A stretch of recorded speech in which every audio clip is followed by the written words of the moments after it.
Productivity, or making better use of available resources, is the central goal of economic life. And companies who perform well are organized to obtain the best out of their available resources. The measurement of productivity, though, is very weak. If we take a look at the first chart, we look at the traditional measure of labor productivity, which is output per worker. From 1967 to 2012, it looks from this chart as if workers have become substantially more productive because they're producing more and more output per worker.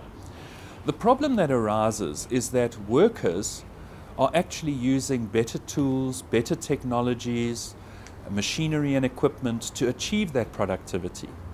So we can't attribute to workers all of the increase in output that has occurred over the last 40 years.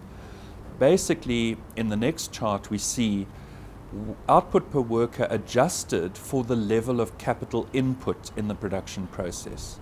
And here we get a completely different sense of what productivity is in South Africa, where the previous chart showed that productivity has been rising significantly and continuously.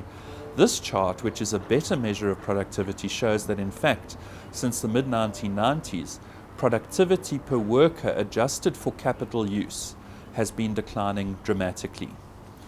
We're able to use this method to evaluate companies on the JSE to determine which have the most productive workforces and which don't.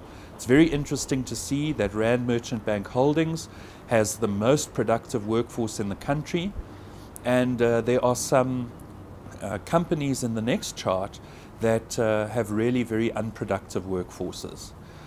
Our mission is to utilize this measure as the basis for annual remuneration negotiations with employees.